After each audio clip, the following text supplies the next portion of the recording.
यह कहानी सुरेश नाम के एक नवयुवक लड़के की है जो एक कस्बे में रहता था। उस कस्बे का नाम किशनगंज था। उसका सोचना था कि वह एक दिन बहुत बड़ा आदमी बनेगा, लेकिन उसके पास ना तो पैसे थे और ना ही कोई खास सुविधा। सुरेश किशनगंज में रहता था। उसके माता पिता खेतीहर थे जो दिन रात मेहनत करके अपने परिवार का पालन पोषण करते थे। लेकिन सुरेश को मेहनत से परहेज था। उसे सपने देखना पसंद था, अमीर बनने के, बड़ा आदमी बन के, मगर वह कभी कोई प्रयास नहीं करता था। एक दिन उसके पिता ने थक कर देखा कि सुरेश पेड़ के नीचे लेटा आसमान निहार रहा है। गुस्से में पिता बोले, सुरेश, तुम सारा दिन खाली क्यों बैठे रहते हो? अगर जीवन में कुछ बनना है तो उठो, कुछ करो। सुरेश ने बिना हिले जवाब दिया, पिताजी, सब किस्मत का खेल है। जब किस्मत बदलेगी सब अपने आप हो जाएगा। पिता चुप हो गए, पर उनके मन में चिंता घर कर गई। उन्होंने सोचा, काश कोई इसे सही राह दिखा सके। एक दिन सुरेश किशनगंज के बाहर तालाब के किनारे अकेला बैठा था। उदास और खोया हुआ वह सोच रहा था, आखिर मेरी किस्मत कब बदलेगी? तभी वहां से एक बुजुर्ग आदमी वहां से गुजर रहा था। उनके चेहरे पर गहरी शांति और तेज था।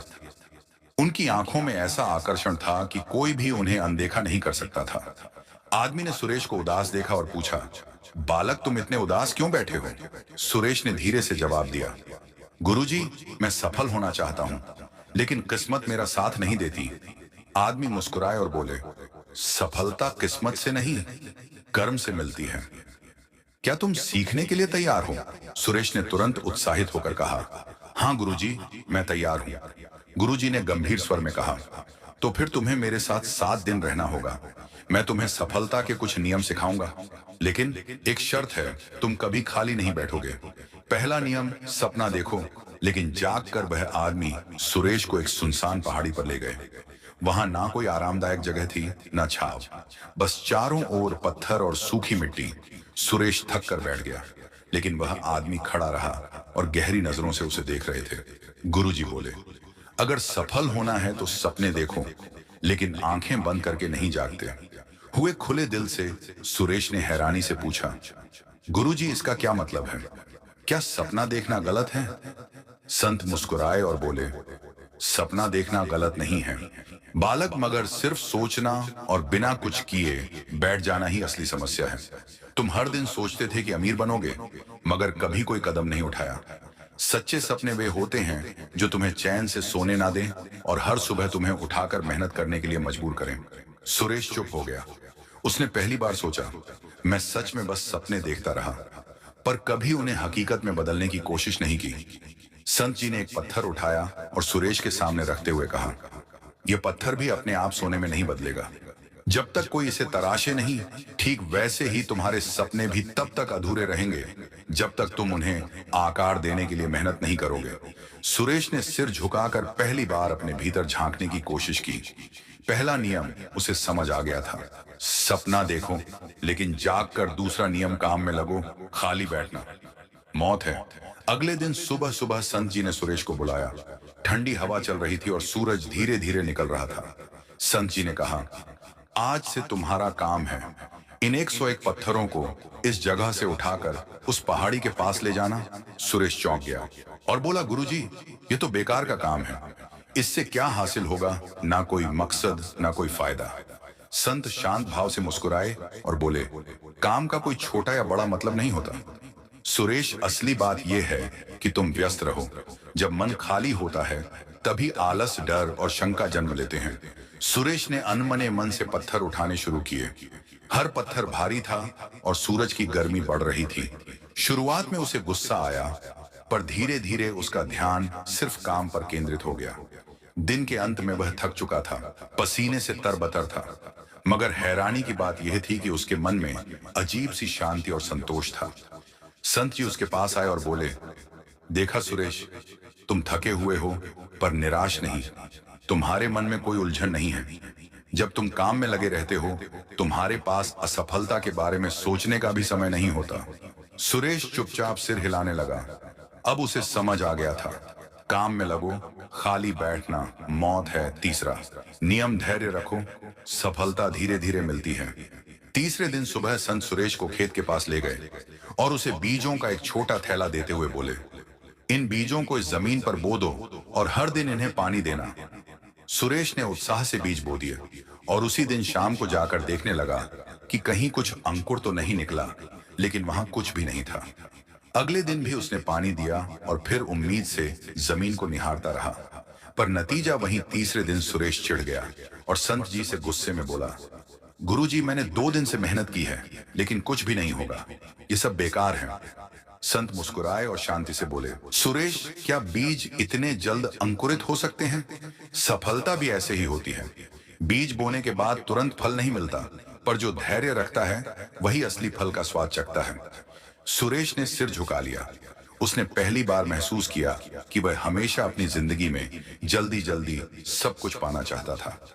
बिना सब्र किए संत ने आखिरी में कहा, धैर्य सिर्फ इंतजार करने का नाम नहीं है, बल्कि सही दिशा में लगातार प्रयास करते रहना है।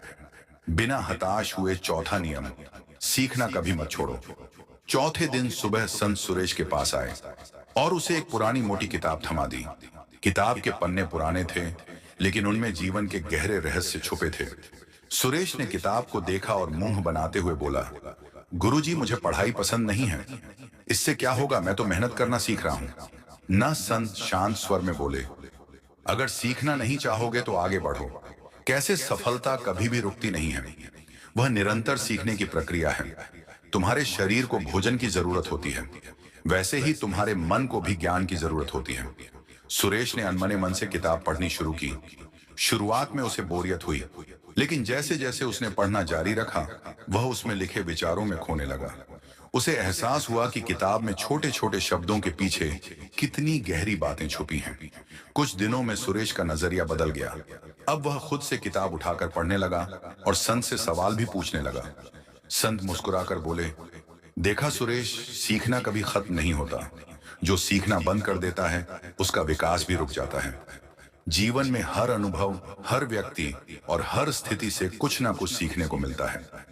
पांचवा नियम, असफलता से डरना नहीं सीखना है। पांचवें दिन संत सुरेश को एक ऊंचे पेड़ के पास ले गए और बोले, सुरेश, इस पेड़ पर चढ़। सुरेश ने जोश में आकर कोशिश की, लेकिन थोड़ी ही देर में उसका पैर फिसल गया और वह नीचे गिर पड़ा। गुस्से में सुरेश बोला, यह पेड़ ही बेकार है। संत मुस्कुराकर बोले, गिरने के बाद गुस्सा नहीं करते, सीखते हैं असफलता। तुम्हें सिखाती है कि कहां गलती हुई। यही तुम्हारा सबसे बड़ा गुरु है। सुरेश ने फिर कोशिश की, गिरा पर हार नहीं मानी। आखिरकार उसने सही तरीके से चढ़ना सीख लिया और सफलता पाई। छठा नियम, लक्ष्य पर फोकस रखो। छठे दिन संत सुरेश को जंगल में ले गए। वहां एक बड़ा पेड़ था, जिसकी सबसे ऊंची शाखा पर एक चमकदार फल लटक रहा था। संत ने सुरेश को धनुष बांट दिया और कहा, इस फल को निशाना बनाकर तीर चलाओ। सुरेश ने तीर साधा, लेकिन जैसे ही उसने निशाना लगाया, उसका ध्यान इधर उधर के पेड़ों, हवा की आवाज और अपने मन के डर पर चला गया। नतीजा यह हुआ कि तीर चूक गया। संत मुस्कुराते हुए बोले, सुरेश, जब तक तुम्हारा ध्यान फल पर नहीं, बल्कि अपने डर, असफलता या आसपास की चीजों पर रहेगा, तुम चूकते रहोगे। सुरेश ने गहरी सांस ली, अपनी आंखें बंद कर मन को शांत किया और फिर सिर्फ उस फल पर ध्यान केंद्रित किया। इस बार उसने तीर चलाया और तीर सीधे निशाने पर लगा। संत ने कहा, देखा, जब ध्यान पूरी तरह से लक्ष्य पर हो, तभी सफलता मिलती है। यही सफलता का छठा नियम है, लक्ष्य पर फोकस रखो। सातवां नियम, कभी मत रुकना। आखिरी दिन संत ने सुरेश को बुलाया और बोले, अब तुम वापस जाओ। सुरेश थोड़ा हैरान हुआ और बोला, गुरुजी, क्या मैं अब सफल हो जाऊंगा? संत हल्की मुस्कान के साथ बोले, सफलता कोई मंजिल नहीं है सुरेश, यह एक यात्रा है। लोग सोचते हैं कि एक बार सफल हो गए तो सब कुछ हासिल कर लिया, लेकिन असली सफलता उस व्यक्ति की होती है जो कभी रुकता नहीं। सुरेश चुपचाप सुन रहा था। संत आगे बोले, तुमने सीखा कि खाली बैठना मौत के समान है। हर दिन कुछ नया सीखो, हर दिन कुछ नया करो, चाहे तुम्हारी प्रगति छोटी क्यों ना हो, बस रुको मत। यही सफलता का सातवां और सबसे महत्वपूर्ण नियम है, कभी मत रुकना। सुरेश ने संत से पूछा, गुरुजी, आपने मुझे सफलता के 7 नियम सिखाए, लेकिन क्या कभी ऐसा होता है कि इंसान सब कुछ करता है, फिर भी सफल नहीं हो पाता? संत मुस्कुराए और बोले, बिल्कुल होता है सुरेश, लेकिन यही वह पल होता है जब लोग हार मान लेते हैं। जबकि असली सफलता बस एक कदम दूर होती है। मैं तुम्हें एक कहानी सुनाता हूँ। एक साधारण पत्थर तोड़ने वाले मजदूर की कहानी। बहुत समय पहले की बात है। एक गरीब मजदूर आनंद बड़े बड़े चट्टानों को तोड़ने का काम करता था। वह सुबह से शाम तक भारी हथौड़े से पत्थरों पर वार करता, पर कई बार पत्थर टस से मस भी नहीं होते थे। आनंद दिन भर मेहनत करता, लेकिन थक हार कर खाली हाथ लौटता। फिर भी उसने हार नहीं मानी।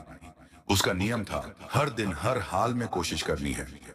एक दिन आनंद को एक बहुत बड़ा पत्थर मिला। उसने हथौड़ा उठाया और पूरी ताकत से पहला वार किया। पत्थर पर हल्की सी खरोंच आई। दूसरा वार किया थोड़ा सा, और असर हुआ। तीसरा, चौथा, पांचवा वार, और वह लगातार वार करता रहा। आनंद ने 100 बार जोर जोर से वार किया, पर पत्थर नहीं टूटा। उसके शरीर से पसीना बह रहा था, हाथ कांप रहे थे, पर उसने सोचा, अगर मैं अब रुक गया तो 100 बार बेकार हो जाएंगे। उसने 125 वार किया और वही वार पत्थर को बीच से फाड़ गया। लोगों ने देखा और हैरान होकर पूछा, क्या सिर्फ एक वार में पत्थर टूट गया? आनंद हंसते हुए बोला, नहीं, यह एक वार नहीं था, यह उन सभी 100 वारों का नतीजा था जो मैंने बिना रुके के थे। गांव लौटने के बाद सुरेश पूरी तरह बदल चुका था। अब वह सुबह जल्दी उठता, मेहनत करता, धैर्य रखता, सीखता और कभी खाली नहीं बैठता। कुछ ही सालों में वह अपने गांव का सबसे सफल इंसान बन गया, लेकिन उसने कभी रुकना नहीं सीखा। लोग पूछते, तुम्हारी सफलता का रहस्य क्या है? सुरेश बस मुस्कुराता और कहता, कभी खाली मत बैठो। जब तक सांस है तब तक कर्म है, और जब तक कर्म है सफलता हमेशा तुम्हारे साथ है। प्राचीन भारत की बात है। मगध राज्य के पास एक शांत जंगल में एक बौद्ध साधु रहते थे, महाथेरा आनंद। वे बुद्ध के प्रिय शिष्य थे और गहन ध्यान, सेवा और जीवन के गूढ़ रहस्यों को समझने के लिए विख्यात थे। हर दिन दूर दूर से लोग उनसे मार्गदर्शन लेने आते थे। एक दिन एक युवा व्यापारी उनके पास पहुंचा। युवक ने कहा, गुरुदेव, मैं जीवन में कुछ बड़ा करना चाहता हूं, लेकिन मुझे समझ नहीं आता कहां से शुरू करूं। कभी लगता है कि भाग्य मेरा साथ नहीं देता, और कभी मन ही हार मान लेता है। महाथेरा आनंद मुस्कुराए और बोले, बेटा, सफलता की राह आसान नहीं, परंतु यदि तू इन 7 नियमों को अपना ले तो न केवल सफल होगा, बल्कि जीवन को सच्चा अर्थ भी मिलेगा। 1, कभी खाली मत बैठो। महाथेरा बोले, मन और शरीर जब तक सक्रिय रहते हैं, जीवन की ऊर्जा बहती रहती है। खाली बैठने से मन शंकाओं का घर बन जाता है। हर क्षण को उपयोग करो, पढ़ो, सीखो, सेवा करो या साधना करो। 2, छोटे कार्यों को भी पूजा समझकर करो। किसी भी कार्य को छोटा मत समझो। बर्तन धोना हो या व्यापार चलाना, उसे ध्यान और समर्पण से करो। यही कार्य तुझे महान बनाएगा। 3, सुबह जल्दी उठो और दिन की योजना बनाओ। प्रभात में ब्रह्म मुहूर्त की शक्ति होती है। जब दुनिया सो रही हो तब जागकर तप करने वाला ही आगे बढ़ता है। 4, क्रोध और आलस्य को त्यागो। क्रोध बुद्धि को जला देता है और आलस्य अवसरों को चुरा लेता है। इन दोनों से दोस्ती रखोगे तो सफलता दूर रहेगी। 5वीं, सही संगति चुनो। संगत वैसी हो जो तुझे प्रेरणा दे, जो तेरे विचारों को ऊपर उठाए।